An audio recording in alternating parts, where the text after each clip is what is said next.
नमो अर्हन्ताणं नमो सिद्धाणं नमो आयर्याणं नमो उवज्जायाणं नमो लोये सव्यसाहूणम्। संसार में गुरु कृपा सबसे निराली, होली यही दशहरा यही दिवाली। जो शिष्य है वह सदैव ऋणी रहेगा, कोई कभी न उपकार चुका सकेगा। संत शिरोमणि आचार्य गुरु श्री विद्यासागर जी महाराज की जय। 3 कमनौ करुणमणि महाराज की जय। नवाचार्य श्री समय सागर जी महामुनिराज की जय। संपूर्ण आरिका माता जी की जय। द्वादशांग जनवाणी माता की जय। 24 तीर्थंकर भगवान की जय। चलिए गाथा नंबर 176। हमारे बाद विजया जी रिपीट करेंगे आज, ठीक है? आप लोगों का भी लंबा गैप हो गया है। सम्मो वामिच्छो वा अट्ठपर्यट्ट मज्जिमो यजदि परिवट्यमाण मज्जिम मिच्छा इट्ठी दुते वीसम। सम्मो वामिच्छो वा अट्ठपर्यट्ट मज्जिमो यजदि परिवर्तमान मज्जिम मिच्छा इट्ठी दुते। सादर वंदना दीदी, सादर प्रणाम। देखिए क्या कह रहे हैं यहाँ पर कि 8 प्रकृतियों को, 8 यानी 8 प्रकृतियों को, कौन सी 8 प्रकृतियाँ? तो आगे की गाथा में जो 31 प्रकृति कहेंगे उनमें से पहली 8 प्रकृतियों को अपर्यट्ट मध्यमो, अपरिवर्तमान मध्यम परिणाम वाला, सम्मोह व मिच्छो व सम्यक दृष्टि अथवा मिथ्या दृष्टि जीव जघन्य अनुभाग सहित बांधता है। ये हम लोग पढ़ रहे थे जघन्य अनुभाग बंध का प्रकरण। तो उसी में चल रहा है कि कौन कौन सी प्रकृतियों को कौन कौन से जीव अथवा किस गुण स्थानवर्ती जीव कहाँ पर जघन्य अनुभाग बंध सहित बांधते हैं। तो यहाँ पर बताया जा रहा है कि आगे की गाथा में जो 31 प्रकृति कहेंगे उनमें से पहली 8 प्रकृतियों को अपरिवर्तमान मध्यम परिणाम वाला। अपरिवर्तमान क्या है और परिवर्तमान क्या है ये अभी आगे की गाथा में या अगले चरण में स्वयं बताया जाएगा, है ना? तो अपरिवर्तमान मध्यम परिणाम वाला सम्यक दृष्टि अथवा मिथ्या दृष्टि, सम्मोवा मिच्छोवा सम्यक दृष्टि अथवा मिथ्या दृष्टि जीव जघन्य अनुभाग सहित बांधता है। ये ऊपर से चला आ रहा है, अपना अध्याहार ले लेंगे, है ना? इसकी अनुवृत्ति चली आ रही है। और परिवर्तमान मध्यम मिच्छा इट्ठी दु 23। शेष बची 31 में से 8 घट गई तो कितनी बची? 23 प्रकृतियों को परिवर्तमान मध्यम परिणामी मिथ्या दृष्टि मिच्छा इट्ठी जीव ही जघन्य अनुभाग सहित बांधता है। तो देखिए अपरिवर्तमान परिणाम किसे कहते हैं? चित्र में आप लोगों को दिख रहा है। प्रत्येक समय में जो विशुद्ध या संक्लेश परिणाम बढ़ते या घटते ही जाएं, विशुद्ध परिणाम हो या संक्लेश परिणाम, अगर वो बढ़ते ही जा रहे हैं तो अपरिवर्तमान है, अथवा घटते ही जा रहे हैं तो वो भी अपरिवर्तमान है। यहाँ दिखाया जा रहा है एक साइड विशुद्ध परिणाम दिख रहा है, ये विशुद्ध परिणाम। स्क्रीन ऊपर कीजिए, ऊपर कीजिए, वो देखने में। अब दिखा, ज्यादा ऊपर हो गया। हाँ दिख रहा है। हाँ दिख रहा है कि ज्यादा ऊपर हो गया? हाँ ये अभी दिख रहा है। दिख रहा है। अभी थोड़ा ऊपर करेंगे, अब इसको हो जाने दो। विशुद्ध परिणाम बढ़ते ही जाएं तो ये बढ़ते हुए क्रम से है, ये बढ़ते ही जा रहे हैं। और विशुद्ध परिणाम उल्टा एरो बना है तो ये घटते ही जाएं। तो ऐसे संक्लेश परिणाम पर लगाना, ऐसा अगर होता है तो उसे क्या कहते हैं? अपरिवर्तमान परिणाम कहते हैं। अपरिवर्तमान, है ना?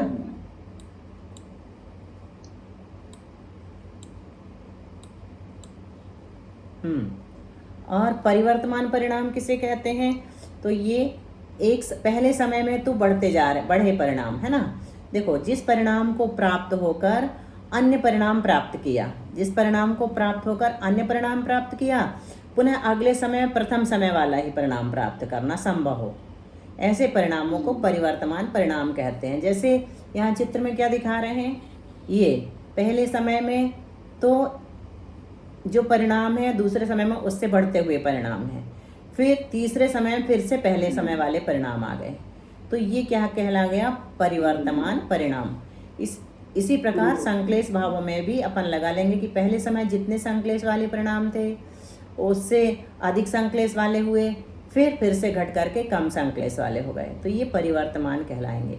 ये परिणाम भी कैसे होते हैं, जघन्य, मध्यम और उत्कृष्ट, ऐसे 3 प्रकार के होते हैं। तो उनमें मध्यम परिणामों के द्वारा यहाँ पर जघन्य बंध होता है, ऐसा कहा जा रहा है। उत्कृष्ट अथवा जघन्य के द्वारा नहीं होता, उत्कृष्ट अथवा जघन्य के द्वारा नहीं होता, ठीक है। अब देखिए यहाँ पर 31 प्रकृतियों के स्वामी बताते हैं कौन है। तो अभी हमने जो पढ़ा वही यहाँ पर रिपीट लिखा हुआ है। प्रकृति 8 जो है वो अपरिवर्तमान, मध्यम परिणामी, सम्यक दृष्टि अथवा मिथ्या दृष्टि दोनों उसका बंद करते हैं, और बची हुई 23 प्रकृतियों का बंद कौन करता है, तो परिवर्तमान, मध्यम परिणामी, मिथ्या दृष्टि। मध्यम परिणाम 8 प्रकृतियों को मिथ्या दृष्टि करता है अथवा सम्यक दृष्टि, दोनों ही करते हैं। दोनों, कोई भी दोनों ही करेगा, करते हैं, सम्यक दृष्टि या यही मिथ्या बोलना है। और बची हुई 23 प्रकृतियों को दोनों करते कि नहीं, मिथ्या दृष्टि। नहीं करते, मिथ्या दृष्टि। मात्र मिथ्या दृष्टि ही मध्यम परिणामी जो है वो करता है। अब अगली गाथा 177। तिरसुह जस साध दुगम उभिये मिच्छेव उच्च संठाणम संघदि गमनम नरसुर सुभगादे चाण जुम्मंच। साद दुगम उभये मिच्छेव उच्च संठानम संवदिगमनं नरसुर सुभगादे जानजुम्मं च। सादर वंदना दीदी, सादर प्रणाम। थिर सुह जस साध दुगम, थिर दुगम यानी स्थिर और अस्थिर, इन चारों का जोड़ा लगाना है।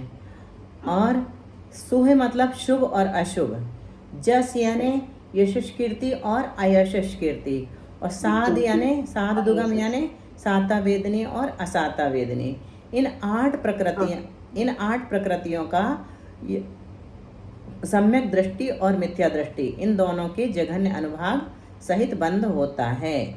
और मिच्छेव उच्च संठानम, उच्च गोत्र, संठानम यानी उभिये, अच्छा, और संठानम यानी 6 संस्थान, और संघदि मतलब 6 संघनन, और गमनम यानी विहायोगति का जोड़ा, जुम्मम लेना, विहायोगति का जोड़ा, नर यानी मनुष्य गति, और सूर्य यानी क्या लेना, यहाँ पर स्वर लेना है। उस दिन अपन ने देवगति लगा लिया था ना बदल के, वो गलत था, इसको सुधारना है। सूर्य यानी स्वर ही लेना है, अभी बताएंगे क्यों। तो सूर्य से यहाँ पर क्या लेना है, स्वर। और सुभगादेज, सुभगादेजान, सुभग और आदे इनका जोड़ा, सुभग का जोड़ा क्या है, दुर्भग, और आदे का जोड़ा अनादे। जुम्ममचा, जुम्ममचा मतलब इनका जोड़ा, सब मिलकर के कितनी हो गई, 23 प्रकृतियों का जघन्य अनुभाग बंध मिथ्या दृष्टि के होता है। मिच्छेव यानी मिथ्या दृष्टि के ही होता है। तो यहाँ पर सुर से हम लोग देवगति क्यों नहीं ले रहे हैं, कोई बताएगा, स्वर क्यों ले रहे हैं? क्योंकि गाथा नंबर 172 में पहले देवगति देवगत्यानुपूर्वी का बंध बताया जा चुका है। तो यहाँ पर सुर से स्वर ही लेना है, स्वर का बंध जघन्य अनुभाग बंध अभी नहीं बताया गया है, तो वो सुर शब्द से स्वर नाम कर्म ही लेना है, देवगति नहीं लेना है, ठीक है। अब जघन्य अनुभाग बंध के स्वामी बताते हैं। ये स्थिर अस्थिर, 8 प्रकृतियां कौन सी हैं, स्थिर अस्थिर शुभ अशुभ, यश अयश और साता असाता।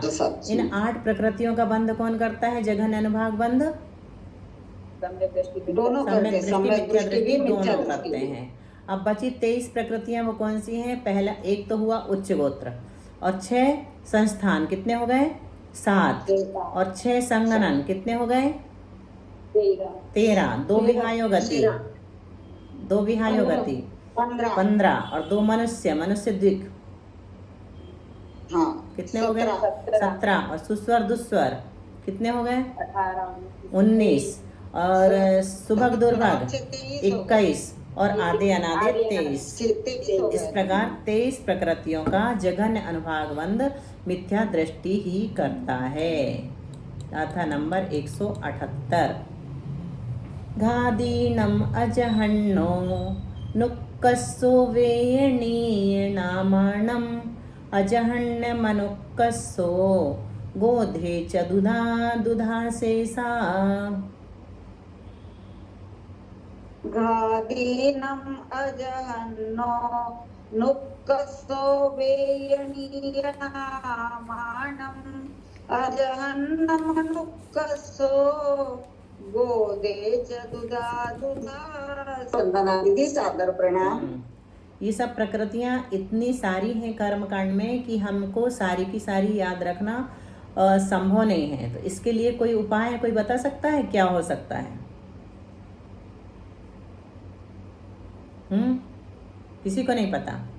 उसके लिए सबसे अच्छा एक ही उपाय होता है कि जो कर्मकांड नहीं पढ़ा है उसको पढ़ाना शुरू कर दो, जबरदस्ती पकड़ के।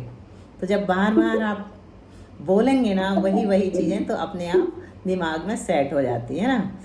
तो ढूंढ लो आप लोग भी एक एक शिष्य अपने अपने लिए, ठीक है।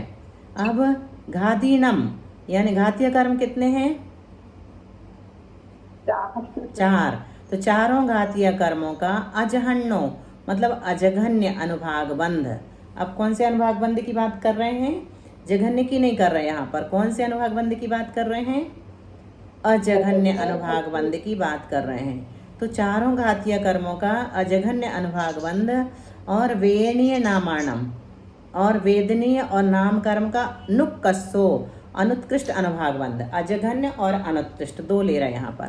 और गोत्र कर्म का गोदे अजहन्य मनुक्कस्सो, गोत्र कर्म का अजघन्य तथा अनुत्कृष्ट अनुभाग बंध। चारों घातीय कर्मों का तो अजघन्य अनुभाग बंध, और वेदनी और नाम कर्म का अनुत्कृष्ट अनुभाग बंध, और गोत्र कर्म का अजघन्य और अनुत्कृष्ट अनुभाग बंध। इन सबके सादी आदि 4 भेद होते हैं। कौन से हैं वो सादी आदि 4 भेद? हाँ बिल्कुल, ऐसे ही फटाफट बोलना है ना। सादी, अनादि, ध्रुव और अध्रुव, ये 4 भेद होते हैं। और बाकी के शेषा दुधा, इनके तो हो गए चदुधा और शेषा दुधा। बाकी के चारों घातीय कर्मों के अजगन्य के बिना 3 भेद, और वेदनीय तथा नाम के अनुत्कृष्ट के सिवाय 3 भेद, गोत्र कर्म के अजगन्य तथा अनुत्कृष्ट के बिना 2 भेद। इन सबके सादी और अध्रुव 2 ही भेद हैं। ये कैसे होते हैं तो ये भी हम अभी थोड़ा थोड़ा देखते हैं, पढ़ चुके हैं फिर भी एक बार, है ना। तो क्या कह रहे हैं जी, इसमें देखो चार्ट में। सबसे पहले 4 घातीय कर्म। 4 घातीय कर्म के जघन्य के कितने भेद हैं? सिर्फ सादी और अध्रुव, ये 2 भेद ही क्यों होते हैं जघन्य के? कोई बताएगा शॉर्ट में? अभी फिर हम आगे बताएंगे। क्योंकि ये गुणस्थान विशेष, अजगन्य तो अनादिकाल से है ना। हाँ, जब एक बार होगा तो शादी हो जाएगा। हाँ बिल्कुल ठीक। तो ये गुणस्थान विशेष में जिनका जघन्य बंध होता है उनके 4 भेद हो जाते हैं, है ना। अजघन्य और अध्रुव तो अनादि और ध्रुव तो अनादिकाल से चले आ रहे हैं, अनादि और ध्रुव, है ना। सादी और अध्रुव जो है गुणस्थान विशेष में जिनका जघन्य बंध होता है। तो इनका जघन्य बंध बताया ना 10वें गुणस्थान में, तो वो अपन सुन चुके हैं, अभी फिर से आएगा।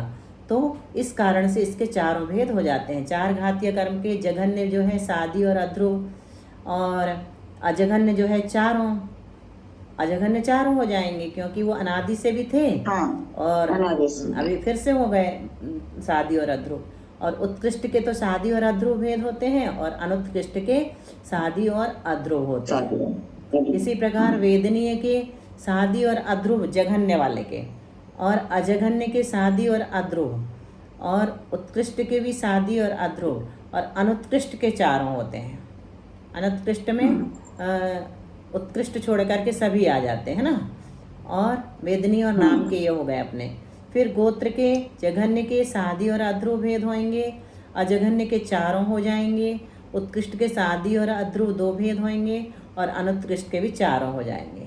इसी प्रकार आयु के देखना है तो आयु में सब जगह एक से बनेंगे। जघन्य में भी सादी अध्रुव, अजघन्य में भी सादी अध्रुव, और उत्कृष्ट में भी सादी अध्रुव, और अनुत्कृष्ट में भी सादी अध्रुव।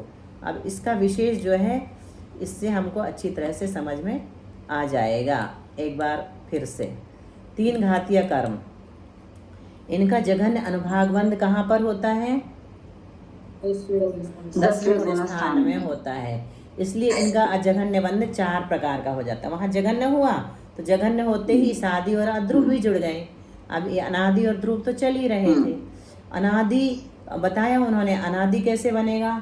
तो कहते जब तक 10वां गुणस्थान प्राप्त नहीं होता तब तक इनका अजघन्य अनुभागबंध अनादि रहता है। जब तक 10वें में नहीं पहुँचेंगे तब तक अनादि काल से अजघन्य चल रहा है ना। जघन्य तो है नहीं, उत्कृष्ट भी नहीं है, तो कौन सा है? अजघन्य है अनादि काल से। फिर सादी, हाँ सादी कैसे बनेगा?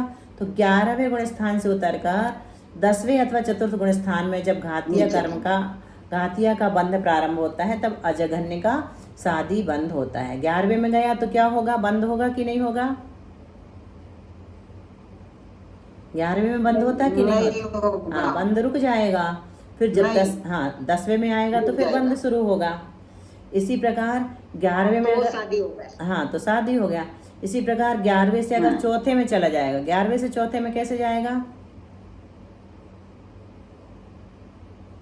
बताओ। उतर नहीं वाला है ना, वो उतर के ही जा रहा है। नहीं उतर के नहीं जाएगा, उतर के तो 10वें में आएगा, फिर 10वां वाला बन गया अपना। सीधा चतुर्थ में कैसे भेजेंगे? सीधे चतुर्थ नहीं, मिथ्या दृष्टि भी नहीं जाएगा। मरण, अगर मरण हो गया 11वें में तो मरण करके मरण होगा तो सीधे चतुर्थ में चला जाएगा। तो जब घातीय कर्म का बंध प्रारंभ होगा तब अजघन्य का सादी बंध होता है। और ध्रुव किसके होता है? ध्रुव बंध अभव्य जीव की अपेक्षा है ना। कभी अजघन्य बंध का अंत नहीं होता, इसलिए ध्रुव बंध है। और अध्रुव बंध कैसे बनेगा? तो वही 10वें गुण स्थान में जब जघन्य बंध समाप्त होकर के अजघन्य बंध समाप्त होकर के जघन्य बंध होता है, तब अजघन्य बंध का अध्रुव भेद बन जाता है। ठीक है, इस प्रकार से चारों हमने देख लिए। इसी प्रकार मोहिनी कर्म का भी जानना चाहिए, पर उसका जघन्य अनुभागबंध 9वें गुण स्थान में ही होता है, 10वें में नहीं होता है ना मोहिनी का। ठीक है। इसी प्रकार चूंकि वेदनीय नाम का उत्कृष्ट अनुभागबंध 10वें गुण स्थान में होता है, वेदनीय और नाम का उत्कृष्ट अनुभागबंध कहाँ होगा? 10वें गुण स्थान में होगा। इसलिए अनुत्कृष्ट बंध भी 4 प्रकार का होता है। अनुत्कृष्ट भी जैसे स्पेसिफिक जघन्य होता है वैसे ही 4 प्रकार का हो जाता है। गोत्र कर्म के अजघन्य अनुत्कृष्ट के 4 प्रकार अब यहाँ बता रहे हैं। गोत्र कर्म का उत्कृष्ट अनुभाग बंध 10वें गुण स्थान में होता है, अतः अनुत्कृष्ट बंध 4 प्रकार का हो जाएगा। उसी तरह है। और गोत्र कर्म का जघन्य बंध विशिष्ट अवस्था में ही होता है। कहाँ होता है? ये भी हमने पढ़ा है। कहाँ? 7वीं पृथ्वी का नारकी, जो उपशम सम्यक उपशम सम्यक्त के सम्मुख है। मतलब उपशम सम्यक्त के सम्मुख देखो, प्रायोग्य लब्धि वाला भी हो सकता है, लेकिन ये प्रायोग्य लब्धि वाला नहीं, अनिवृत्तिकरण का अंतिम समय वाला है ना। तो वो जो उपशम सम्यक्त के सम्मुख है वही गोत्र कर्म का जघन्य बंध करता है। इस अवस्था के पूर्व गोत्र कर्म का अजघन्य बंध अनादि है। जघन्य बंध होने पर अजघन्य बंध अध्रुव हो जाता है, अब ध्रुव नहीं रहा। और जघन्य बंद करके हाँ। सम्यक्त होने पर उच्च गोत्र का, अजघन्य बंद होने पर अजघन्य बंद सादी है। और अभव्य की अपेक्षा कभी नहीं नष्ट नहीं होता, इसलिए अजघन्य बंद ध्रुव बन गया। अभव्य ध्रुव बंद जब भी लगाएंगे तो किसकी अपेक्षा लगाएंगे अपन? अभव्य की अपेक्षा ही लगाएंगे, उसका अभव्य की अपेक्षा हाँ, से। उसकी अपेक्षा। अब गाथा नंबर 179 179 सत्थाणं धुवियाणम नुक्कस्यमसत्यगाण धुवियाणम अजहन्नम चय च दुधा शेषा शेषाणयं च दुधा। तत्थानं दुवियानं नुक्कस्समसत्तगाणदुवियाणं अजहन्नं च यजदुधा शेषा शेषानयं च दुधा। तो क्या बता दिया यहाँ पर? ध्रुव प्रकृतियों में, ध्रुवबंदी प्रकृतियां है ना 37, तो उनमें तेजस आदि 8 शुभ प्रकृतियों के अनुत्कृष्ट अनुभाग बंद के, ध्रुव प्रकृतियों में तेजस आदि 8 शुभ प्रकृतियों के अनुत्कृष्ट अनुभाग बंद के, अनुत्कृष्ट लेना यहाँ पर, और मति ज्ञानावरण आदि अशुभ ध्रुव प्रकृतियों के जघन्य अजघन्य अनुभाग बंद के सादी आदि चारों भेद हैं। और ध्रुव प्रकृतियों के जघन्य आदि 3 भेद तथा 73 अध्रुव प्रकृतियों के जघन्य आदि चारों भेद, इन सबके सादी और अध्रुव ये 2 ही भेद हैं। सत्थाणम, सत्थाणम क्या कहा? शुभ 8 शुभ प्रकृतियों के। धुवियाणम ध्रुव प्रकृतियों में तेजस आदि 8 शुभ प्रकृतियों के। सत्थाणम धुवियाणम क्या क्या बताया? नुक्कस्य यानी अनुत्कृष्ट अनुभाग बंध के, और असत्थाणम यानी मतिज्ञानावरणादि अशुभ, ये असत्थाणम से लेना, असत्यगान अशुभ ध्रुव प्रकृतियों के। धुवियाणम यानी ध्रुव प्रकृतियों के अजघन्य अनुभाग बंध के, अजहन्नम च अजघन्य अनुभाग बंध के चतुधा सादी आदि चारों भेद हैं।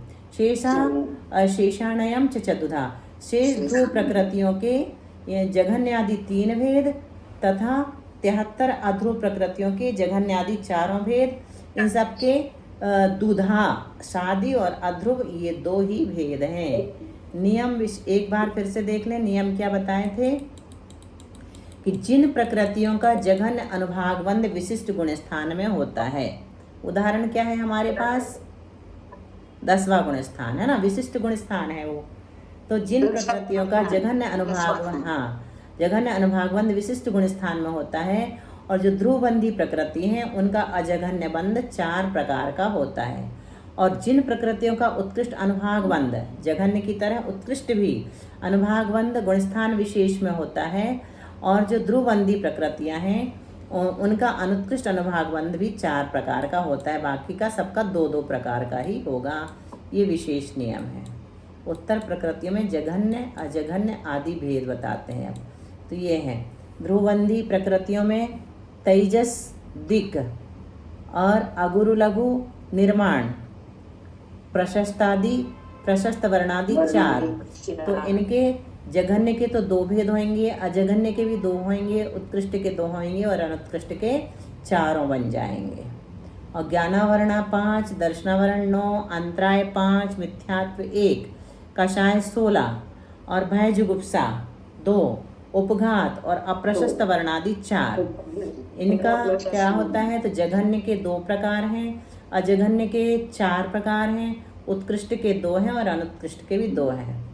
बची 73 अध्रुवबंदी प्रकृतियां, उनके जघन्य अजघन्य उत्कृष्ट अनुत्कृष्ट सभी के 2-2 भेद हैं।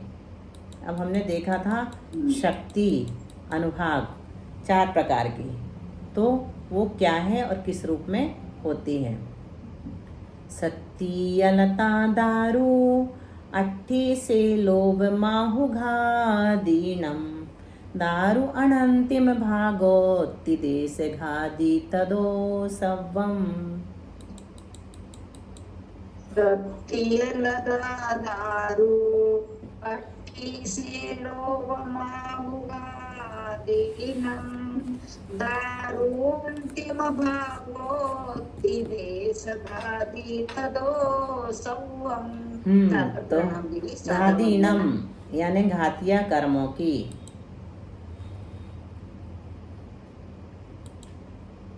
घातिया कर्मों की, घातीनम यानी घातिया कर्मों की, सत्ती, सत्ती यानी शक्ति, शक्ति का अर्थ क्या होता है?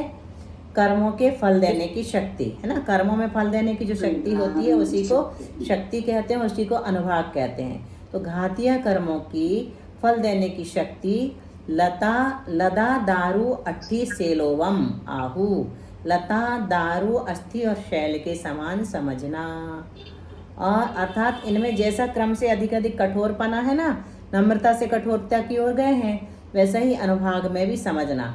तो कैसे समझोगे अनुभाग में? जैसे लता की स्पर्धक का उदय है हमारा, लता के समान, तो कैसे समझ में आएगा कि लता के समान चल रहा है अनुभाग? कोई बता सकता है?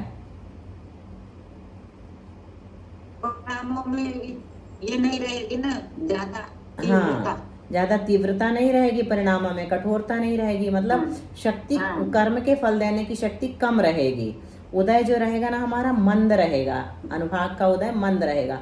तो हमको ज्यादा पाप प्रकृतियों के अनुभाग अगर मंद होगा ना तो हमें ज्यादा कष्ट नहीं होगा, और पुण्य प्रकृतियों का अनुभाग अगर मंद रहेगा तो हमें ज्यादा सुख नहीं मिलेगा, है ना। मंद अनुभाग का उदय चलेगा। पुण्य प्रकृतियों का अनुभाग तीव्र होना चाहिए और पाप प्रकृतियों का अनुभाग मंद होना चाहिए। और ये काय से होता है? स्वाध्याय से। स्वाध्याय परमम तपः, क्योंकि सबसे स्वाध्याय का नाम ही ध्यान है। स्वाध्याय का नाम ध्यान क्यों है? कोई बताएगा? ध्यान की परिभाषा क्या है? ज्ञान की एकाग्रता का नाम ध्यान है। ज्ञान की एकाग्रता का नाम ध्यान है। और जब हम स्वाध्याय करते हैं तो हमारा ज्ञान एकाग्र हो जाता है कि नहीं हो जाता? थोड़ी देर के लिए, तो वही ध्यान कहलाता है। इसीलिए कहा है स्वाध्याय परमम तपः, स्वाध्याय परमम तपः। और तपसा निर्जरा च, तप से क्या होती है? निर्जरा होती है। तो स्वाध्याय के समय में सबसे ज्यादा निर्जरा होती है, विशुद्धि भी बढ़ती है और कर्म निर्जरा भी होती है ना। तो ये 4 प्रकार के फल देने की शक्ति है, लता दारू अस्थि और शैल के समान। इनमें जैसा क्रम से अधिक अधिक कठोरपना है वैसा ही अनुभाग में भी समझना। और लता से दारू भाग के अनंतवें भाग तक शक्ति रूप स्पर्धक देश घाती हैं। दारू अनंतिम भागोत्ति देश घाती। लता से शुरू करके दारू के अनंतवें भाग तक के जो स्पर्धक हैं वो देश घाती स्पर्धक कहलाते हैं। और शेष बहुभाग तदो सव्वम, शेष बहुभाग से लेकर शैल भाग तक के स्पर्धक जो कैसे हैं? सव्वम यानी सर्वघाती हैं। स्पर्धक किसे कहते हैं? वर्गणाओं के समूह को। वर्णाओं के समूह को स्पर्धक कहते हैं। वर्णा किसे कहते हैं? वर्ग के समूह को। वर्ग के समूह को वर्णा कहते हैं। वर्ग किसे कहते हैं? अनंत अविभाग प्रतिच्छेद। अनंत अविभाग प्रतिच्छेद के समूह को एक वर्ग कहते हैं। ये जब हम अनुभाग की बात करते हैं ना तो उसी परमाणु को हम वर्ग कह देते हैं, और जब हम स्थिति की बात करते हैं तो उसी परमाणु को परमाणु कह देते हैं, कर्म परमाणु। और जब हम स्पर्धक कहते हैं तो समझ लीजिए अनुभाग चल रहा है, और जब हम स्थिति चल रही होती है तो हम उसे निषेक कहते हैं। तब क्या कहते हैं? उसी को निषेक कहते हैं। और जब हम अनुभाग पढ़ते हैं तो उसी निषेक के स्थान पर उसको स्पर्धक कह दिया जाता है ना। तो घातिया कर्मों का अनुभाग ये बताया जा रहा है यहाँ पर। जघन्य क्या है और उत्कृष्ट क्या है? जघन्य है लता और उत्कृष्ट है शैल। दिख रहा है आप लोगों को? लता ये है, यहाँ से शुरू है और यहाँ तक, ये यहाँ तक लता है। तो ये पहली शक्ति है, फिर उसके बाद दूसरी शक्ति, तीसरी शक्ति, ऐसे कितनी शक्ति के स्थान है? अनंत लता के। और फिर यहाँ तक थोड़ा और आगे जाएंगे, अनंत दारू का अनंतवा भाग ले लेंगे तो ये यहाँ तक हो जाएगा देशघाती स्पर्धक। ठीक है, फिर दारू का बहुभाग, अस्थि और शैल, ये सब सर्वघाती स्पर्धक हैं। तो लता का अर्थ क्या होता है? बेर। अर्थात जैसे इनमें उत्तरोत्तर अधिक अधिक कठोरता पाई जाती है उसी प्रकार घातीय कर्मों के अनुभाग यानी फल देने की शक्ति इन स्पर्धकों में अधिक अधिक पाई जाती है। ठीक है, घातीय कर्मों की अनुभाग शक्ति 2 प्रकार की होती है, सर्वघाती और देशघाती। आत्मा के गुण का पूर्ण रूप से घात करने वाला कौन होता है? सर्वघाती। और आत्मा के गुण का एक देश रूप से घात करने वाला देशघाती।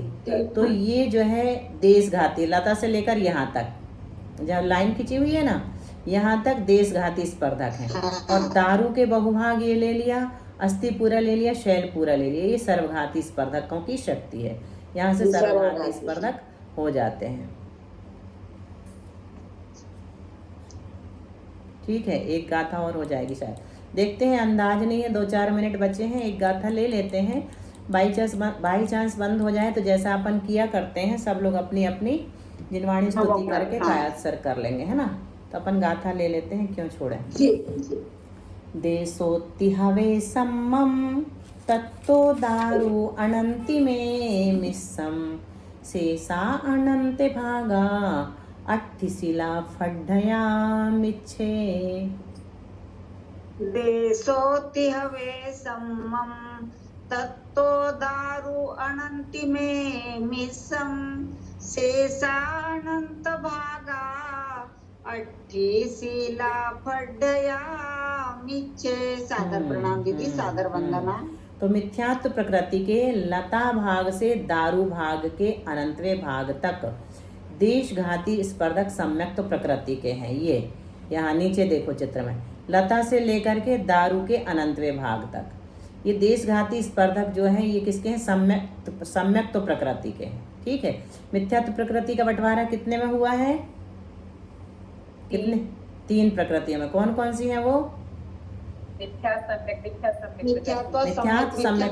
सम्यक प्रकृति। तो अभी उन्हीं में से सम्यक्त प्रकृति का बताया, लता से लेकर के यहाँ तक जो है ये सम्यक्त प्रकृति के देशघाती स्पर्धक होते हैं। और दारू के अनंत बहुभाग के अनंत विभाग, तो ये यहाँ से लेकर यहाँ तक ये दारू का अनंत बहुभाग था, उसमें से भी अनंतवा भाग निकाला तो इतना बीच का हिस्सा और निकल गया।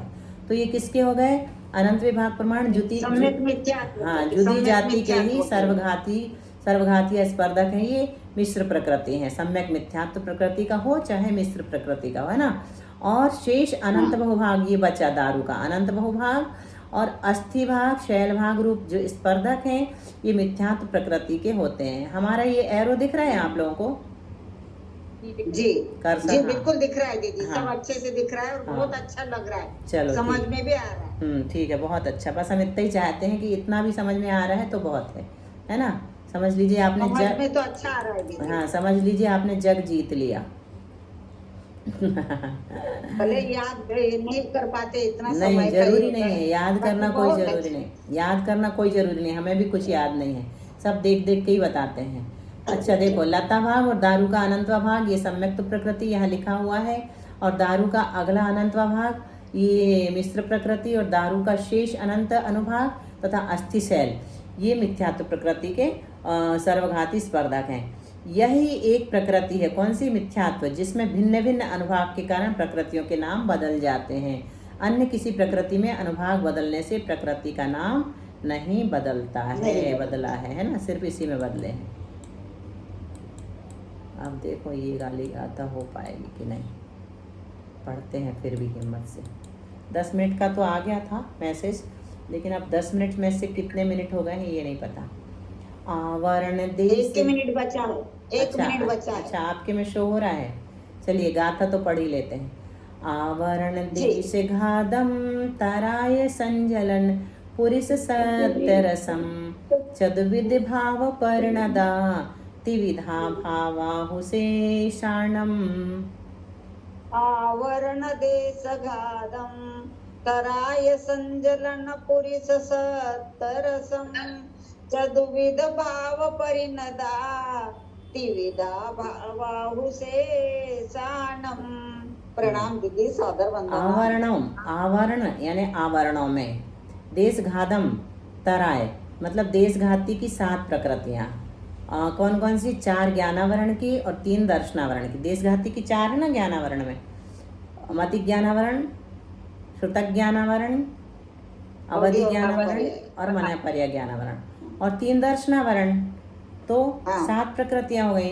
केवल दर्शनावरण को छोड़ दो, चक्षु दर्शनावरण, अचक्षु दर्शनावरण और अवधि दर्शनावरण, और अंतराय 5, संजोलन 4 और पुरुष वेद, ये 17 प्रकृतियां शैल आदि चारों तरह के भाव रूप परिणमन करती हैं। पुरुष सत्तरसम चतुर्विध भाव परिणदा, चारों प्रकार के भाव रूप परिणमन करती हैं। और क्या कहा, बाकी सब प्रकृतियों के शैल आदि 3 तरह के ही परिणमन होते हैं, केवल लता रूप परिणमन नहीं होता। त्रिविधा भावाहु शेषाणम, बाकी सब प्रकृतियों के शैल आदि 3 तरह के परिणमन होते हैं, केवल लता रूप परिणमन नहीं होता। तो इस प्रकार से गाथा नंबर 182, इसका चार्ट हम लोग बाद में देखेंगे, यहीं तक रखते हैं। जिनवाणी स्तुति। वाणी जिनेन्द्र कथिता दुख हारिणी है, संत्रस्त भव्य जन को सुखदायिनी है। तेरा करूं स्तवन में आई अम्ब देवी, तो शीघ्र ही बन सकूं निज आत्म सेवी। द्वादशांग जिनवाणी माता की जय। पंच परमेष्ठी भगवान की जय।